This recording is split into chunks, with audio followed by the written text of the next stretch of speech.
Assalamualaikum warahmatullahi wabarakatuh. Selamat datang di channel saya lagi, dan kali ini kita bakal membahas tentang software SPSS. Software SPSS itu apa sih? Software SPSS ini adalah software statistik teman-teman, yang biasanya digunain untuk para peneliti mengumpulkan data mereka, menginput data mereka, mengolah data mereka, lalu dijadikan untuk menyimpulkan sesuatu dari data tersebut biar lebih mudah teman-teman. Sebelum saya lebih lanjut membahas tentang SPSS ini, ada baiknya kita opening dulu.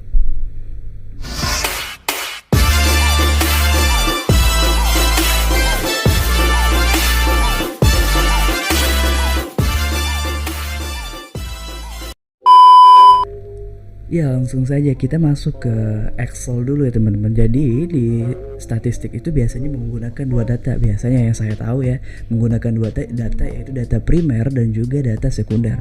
Data primer itu apa sih?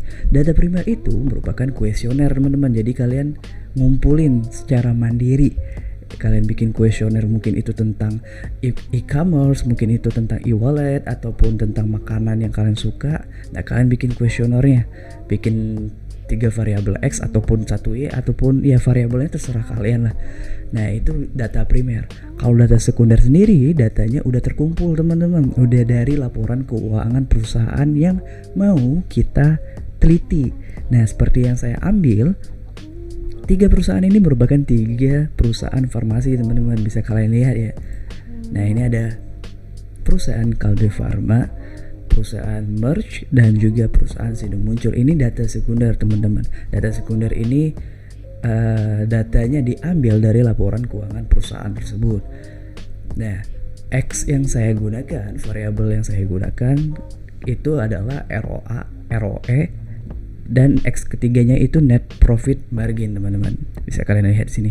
Dan harga sahamnya itu sebagai variabel Y. Jadi ROA, ROE, dan NPM ini mempengaruhi variabel Y, yaitu harga sahamnya teman-teman. Kenapa sih kak kita ngambilnya 5 tahun? Ya, kalau kita cuma pakai 2 tahun, data yang kita kumpulkan terlalu sedikit loh teman-teman. Jadi kita nggak bisa terlalu menyimpulkan secara detail gitu, secara maksimal lah ibaratnya. Kalau cuma 2 tahun ya cuma 2 tahun itu aja yang kita tahu, kapasitas maksimum dari perusahaan yang kita ambil ini. Nah, ya mesti kalian ambil dari variabel X yang saya gunakan ini ya. Kalian bisa tiru X yang saya gunakan, variabel X yang saya gunakan itu kalian bisa ngambil total aset, total ekuitas, total laba, dan juga penjualan. Nah, dari ini kalian hitung dulu ROA-nya sebagai X1. Kalau kalian terserah mau ngambil variabel X-nya apa. Terus ROE-nya itu X2 juga dihitung. Dari aset sama ekuitas sama laba ini, penjualan hasilnya harus kayak gini teman-teman, untuk menghitung ROA, ROE, dan NPM-nya. Habis itu setelah data ini terkumpul semuanya, nah kita beralih ke SPSS-nya teman-teman.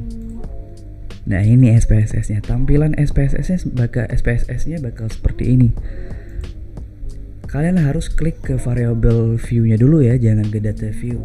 Nah, habis dari variable view, kalian isi di sini PT, tahun, sesuai dengan apa yang ada di data Excel kalian teman-teman. Kalau saya menggunakan aset, ekuitas, penjualan, dan laba. Nah, di bawahnya karena saya menggunakan 3 variabel X dan 1 variabel Y, maka kita tulis variabel ROA, ROE, ROA. Habis itu net profit margin bisa kita singkat NPM saja. Habis itu kita bikin harga saham sebagai variabel Y-nya. Nah, pastiin kalian tahu kalau SPSS ini tidak bisa menggunakan spasi. Jadi kalian kalau menggunakan spasi nggak bakal bisa teman-teman.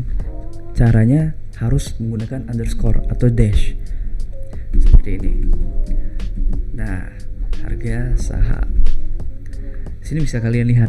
Nah, di tipe di bagian tahun dan PT ini diganti menjadi string teman-teman, karena kita bakal ngetik huruf bukan ngetik angka di bagian ini. Jadi PT Tama Tahu ini diubah ke string. Nah, oke.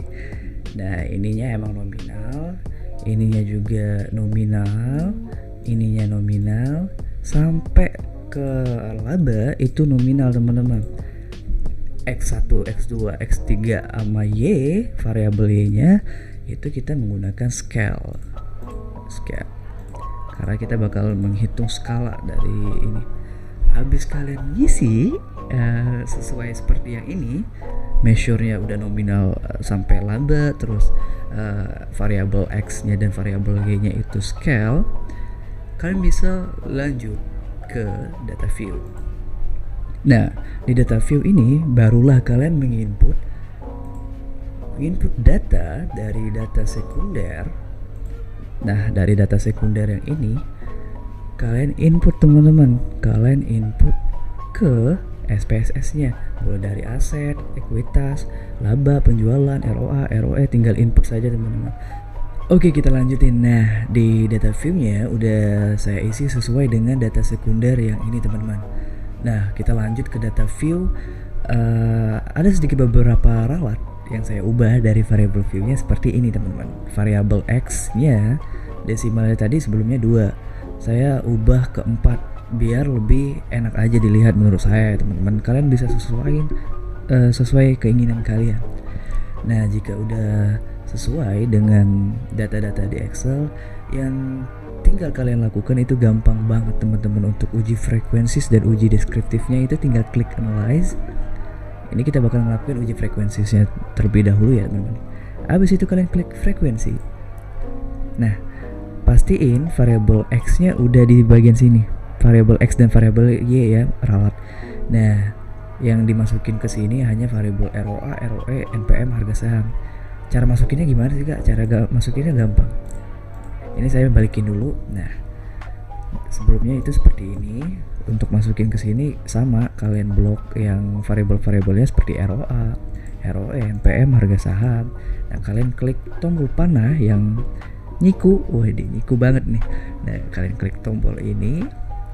Terus yang harus kalian lakukan yaitu klik statistiknya terlebih dahulu. Statistik, kalian centang meannya, kalian centang mediannya, kalian centang standard deviationnya, range jangan lupa dicentang juga. Habis itu minimum maksimumnya dicentang juga, kalian klik continue. Habis itu kalian tinggal klik OK teman-teman. Nah, datanya jadi seperti ini untuk uji frekuensis teman-teman. Nah, untuk uji deskriptif gimana sih Kak? Uji deskriptif kalian nggak perlu balik lagi ke tabulasi yang ini teman-teman. Kalian klik analyze terus gini lagi, nggak perlu. Jadi yang kalian perlu lakuin ya tinggal di output ini aja teman-teman. Di output kalian klik analyze lagi. Yang di bagian output ini kan ada analyze nih teman-teman. Kalian klik. Habis itu ada deskriptif. Ini untuk menggunakan uji deskriptif. Klik.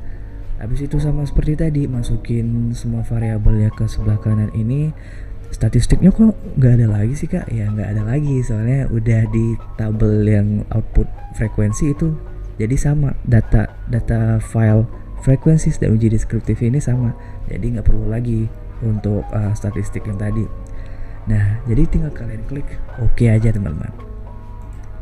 Dan easy banget kan? Parah. Nah, hal ini bisa dilakukan untuk peneliti untuk menyimpulkan data-data yang mereka ambil.